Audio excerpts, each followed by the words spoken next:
Friends, welcome back to Tejas commerce classes. आज हम discuss करेंगे पंजाब नेशनल बैंक का जो अभी लेटेस्ट क्रेडिट ऑफिसर का जो नोटिफिकेशन आया है। देखिए, इस क्रेडिट ऑफिसर के नोटिफिकेशन में बहुत ही बड़ी वैकेंसी आई है। 250 पोस्ट की जो टोटल वैकेंसी आई है, ये सीए, सीएमए और एमबीए फाइनेंस तीनों के लिए ही एलिजिबल है।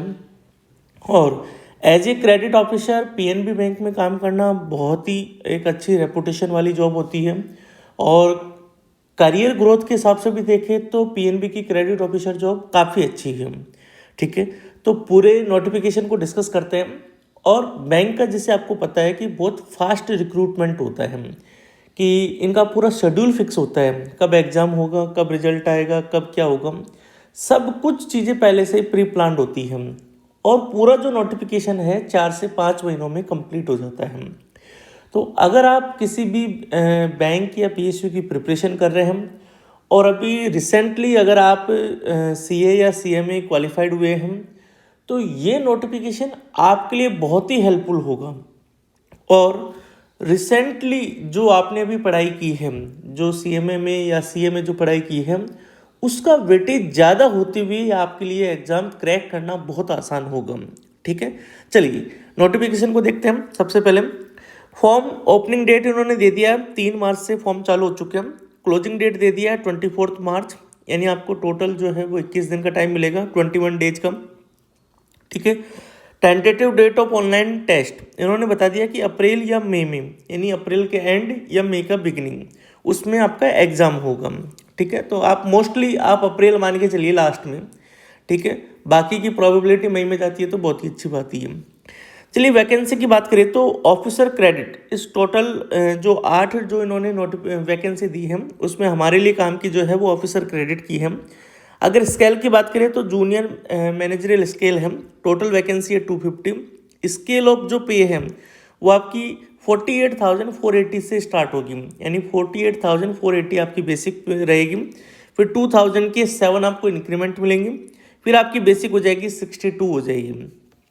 ठीक है, इस पे अलग से बात करेंगे। इसके अलावा आपको डीए मिलेगा, सीसीए मिलेगा, एचआरए मिलेगा, लीज अकोमोडेशन मिलेगा, लीव फेयर कंसेशन मिलेगा, मेडिकल इंश्योरेंस मिलेगा, रिटायरमेंट के बेनिफिट मिलेंगे, अदर परक्यूसिट्स मिलेंगे जो भी बैंक के रूल में है। ठीक है, कैटेगरी वाइज अगर मैं पोस्ट की बात करूँ तो एससी के लिए 37 पोस्ट है, एसटी के लिए 18, ओबीसी के लिए 67, ईडब्ल्यूएस के लिए 25 एंड जनरल कैटेगरी के लिए 103 पोस्ट है। ठीक है, तो 103 पोस्ट जनरल के लिए बहुत बड़ी वैकेंसी होती है।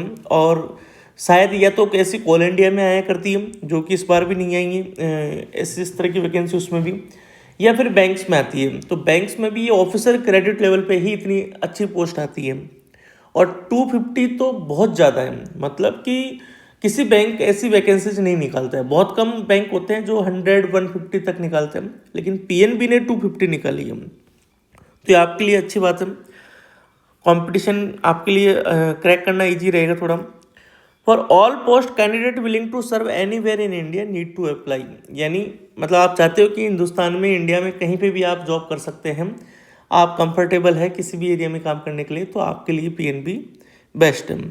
ठीक है, इसके अलावा क्वालिफिकेशन के लिए इन्होंने बता दिया कि candidate must possess above qualification, certification, post education qualification, work experience as on closing date of registration, that is 24th March 2025। यानी 24th मार्च के दिन आपका सीए कंप्लीट होना चाहिए, या सीएमए कंप्लीट होना चाहिए, या आपका एमबीए फाइनेंस कंप्लीट होना चाहिए। ठीक है, जो भी रिजल्ट है वो इससे डेट से पहले आ जानी चाहिए, कोई पेंडिंग नहीं रहना चाहिए। बाकी ये कास्ट के अनुसार एज का रिलैक्सेशन आप सबको पता है, गवर्नमेंट के जो बेसिक रूल्स होते हैं उसी के अनुसार रिलैक्सेशन मिलेगा। ठीक है, ईडब्ल्यूएस का या ओबीसी का जो सर्टिफिकेट है आपको, जो रिजर्वेशन के लिए बेनिफिट के लिए चाहिए, वो फाइनेंशियल ईयर आपका एप्लीकेशन से पहले का होना चाहिए। ठीक है, it will be income for the financial year prior to the year of application, यानी अभी ईयर कौन सा चल रहा है जिसमें आप अप्लाई कर रहे हैं, अभी आप अप्लाई कर रहे हैं 24-25। ठीक है, तो इसके अनुसार आपका जो एक्सपीरियंस है वो चाहिए 23-24 का, आपके पास ये होना चाहिए। चलिए सबसे मेन जो काम की बात है वो है सिलेक्शन प्रोसीजर, कि सिलेक्शन का क्या रहेगा। इन्होंने बता दिया कि पहले हम रिटर्न टेस्ट लेंगे, रिटर्न टेस्ट के बाद में इंटरव्यू कराएंगे। ठीक है, तो रिटर्न टेस्ट का भी इन्होंने बता दिया कि क्या स्कीम रहेगी। पार्ट 1 और पार्ट 2 दो पेपर रहेंगे। पार्ट 1 में रीजनिंग आएगी, इंग्लिश आएगी और मैथ आएगी। सिंपल सिंपल 25 क्वेश्चन रीजनिंग के, 25 क्वेश्चन इंग्लिश के और 50 क्वेश्चन मैथ के। मैथ के ज़्यादा है, एक क्वेश्चन 1 नंबर का है तो 25 क्वेश्चन 25 मार्क्स के, इंग्लिश के भी 25 मार्क्स के और मैथ के भी 50 मार्क्स के। और प्रोफेशनल नॉलेज जो हमारा अकाउंटिंग पार्ट है, अकाउंटिंग, फाइनेंस, टैक्सेशन, ऑडिट, ये वाला जो पार्ट है उसके 50 क्वेश्चन होंगे और 100 मार्क्स का होगा, यानी एक क्वेश्चन 2 नंबर का होगा। टोटल पेपर 2 घंटे का होगा और हर क्वेश्चन अगर आपने कोई नेगेटिव किया तो उसका 1/4 आपका काटा जाएगा। क्लियर हो गया। Candidate have to qualify all the test of part 1 and part 2। ठीक है, यानी आपको पार्ट 1 भी क्लियर करना पड़ेगा एंड पार्ट 2 भी क्लियर करना पड़ेगा।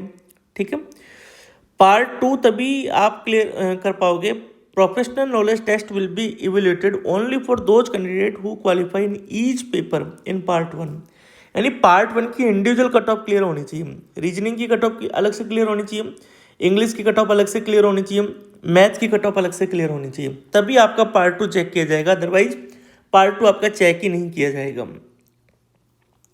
इसके बाद इन्होंने बता दिया इंटरव्यू के लिए, candidate who obtain minimum qualifying marks as decided by the bank in part 1 will be considered for shortlisting for interview on the basis of merit prepared as per the marks obtained by them in part 2। यानी आपने अगर part 1 की individual cut off clear कर ली है तो professional knowledge के marks के basis पे जो मेरिट बनेगी उसके बेसिस पे आपको इंटरव्यू में कॉल किया जाएगा। इंटरव्यू जो है वो 50 मार्क्स का होगा, जिसमें मिनिमम क्वालिफाई मार्क्स जो है SC ST कैंडिडेट के लिए 22.5 रहेंगे, यानी 50%। ठीक है, और 50% रहेंगे बाकी अदर के लिए, यानी जनरल के लिए, EWS के लिए और OBC के लिए। तो OBC और EWS और जनरल कैटेगरी के बंदों को, एस्पिरेंट्स को आउट ऑफ 50 आपको 25 मार्क्स लेके आने हैं। ठीक है, based on the aggregate score obtained by them in part 2 of online test that is professional knowledge in interview. Final जो सिलेक्शन होगा वो आपका प्रोफेशनल नॉलेज यानी अपना जो अकाउंटिंग पार्ट और इंटरव्यू, इन दोनों के बेसिस पे ही आपका फाइनल सिलेक्शन होगा। तो आपके लिए बहुत ही अच्छी वैकेंसी है, यानी रीजनिंग, मैथ और इंग्लिश सिर्फ और सिर्फ क्वालिफाइंग है, आपको सिर्फ कट ऑफ क्लियर करना है और ज़्यादा दिमाग नहीं लगाना है उसमें। ठीक है, इसके अलावा आपकी जो इसकी फॉर्म भरने की जो फीस है SC ST PWBD कैटेगरी के कैंडिडेट के लिए 59 रुपीज़ है इंक्लूडिंग GST। बाकी अदर जो कैंडिडेट है जनरल, OBC और EWS के लिए 1180 रुपीज़ का आपका चार्ज रहेगा। 1000 रुपये तो फीस है और 18% उसके साथ में GST है। चलिए जी, रेलिवेंट पार्ट मैंने आपको बता दिया है। अब मैं क्वालिफिकेशन की इसमें एक और चीज़ है बॉन्ड वाली। बॉन्ड इन्होंने क्लियर कर दिया कि आपको जो है बॉन्ड आपको फिलअप करके देना पड़ेगा। उसके साथ ही इन्होंने बता दिया कि 3 साल का बॉन्ड रहेगा, 1 लाख रुपए का बॉन्ड रहेगा। अगर आपकी कहीं दूसरी जगह जॉब लग जाती है तो 3 साल पहले अगर आप छोड़ते हैं तो आपको 1 लाख रुपए जमा करा के जाना पड़ेगा। इसके अलावा आपकी क्रेडिट हिस्ट्री भी देखी जाएगी कि आपका सिविल स्कोर जो है वो 680 प्लस होना चाहिए ज्वाइनिंग के टाइम पे, और अगर नहीं है तो आपको उसको सुधार करने के लिए एक आपको NOC देनी पड़ेगी कि भाई मेरा किसी से कोई भी पैसा बाकी नहीं है, मेरा कोई भी अकाउंट जो है वो ऐसा एडवर्स नहीं चल रहा है बैंक में। तो ये कोई इतना घबराने वाली बात नहीं है इसको लेकर, ये एक सिंपल प्रोसेस है जो मीट हो जाएगा। चलिए क्वालिफिकेशन की बात करें तो एज जो है इसमें मिनिमम एज है 21 और मैक्सिमम है 30 इयर्स। जूनियर मैनेजर कैटेगरी की जो ऑफिसर क्रेडिट का जो एज का क्राइटेरिया है 21 to 30 है। बाकी एज वाइज जो रिलैक्सेशन है OBC को 3 साल का, SC ST को 5 साल का, वो आप ले सकते हैं। अगर आपने एज में रिलैक्सेशन का फ़ायदा ले लिया तो फिर आपको और कैटेगरी में रिलैक्सेशन का फ़ायदा नहीं मिलेगा, ये भी ध्यान रखना। क्वालिफिकेशन मैंडेटरी क्या होना जरूरी है, CA होना जरूरी है, या फिर आप ICW हो सकते हो, या CFA आपने कोर्स कर रखा है USC का, या फिर MBA फाइनेंस से, MBA भी किससे, फाइनेंस से, और उस MBA में आपके 60% मार्क्स होने चाहिए।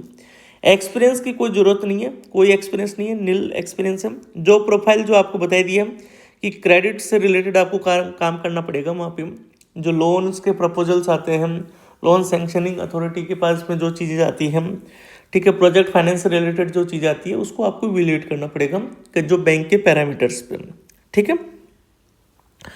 आपका जो एमबीए है वो फुल टाइम होना चाहिए, पार्ट टाइम आपका एमबीए नहीं होना चाहिए, ठीक है। तो ये छोटा सा वीडियो आपके लिए एक इंफॉर्मेशन के लिए था कि आप पीएनबी के लिए अगर आप जॉब करना चाहते हैं तो आप डेफिनेटली इस फॉर्म को फिल करिए। बाकी इसकी सैलरी, पोस्टिंग, प्लेस, ये सब मैं लेके आऊँगा। अपने एक स्टूडेंट है जिनका ऑलरेडी पीएनबी में काम कर रहा है, अभी पिछले वाले रिक्रूटमेंट में उनका सिलेक्शन हुआ है, तो मैं बहुत जल्दी उनके साथ में ये leave, salary, place of posting, इससे रिलेटेड जो है वो जल्दी नोटिफिकेशन लेके आऊँगा। और अगर आप इसकी प्रिपरेशन करना चाहते हैं तो तेजस कॉमर्स क्लासेज की वेबसाइट पे क्रेडिट ऑफिसर का कोर्स दिया हुआ है। आप ये ध्यान रखिएगा कि रीजनिंग, मैथ और इंग्लिश का जो लेवल है वो बिल्कुल डिफरेंट है बैंक के एग्जाम्स में एज कम्पेयर टू पीएसयू। आप कोल इंडिया या किसी और अदर की प्रिपरेशन कर रहे हैं तो यहाँ पर आपको थोड़ा सा हाई लेवल मिलेगा, तो आप प्रिपरेशन उसी अकॉर्डिंग कीजिएगा। मैं शॉर्टली जो है वो एक ऐसी फैकल्टी के साथ भी कोर्स लेके आ रहे हैं जो काफ़ी रिच एक्सपीरियंस है बैंकिंग एग्जाम्स में, तो वो जो वीडियोज़ है रीजनिंग मैथ के वो भी आपको जल्दी ही अपने क्रेडिट ऑफिसर के कोर्स में आपको देखने को मिलेंगे, ठीक है। चलिए जी, थैंक यू गाइज।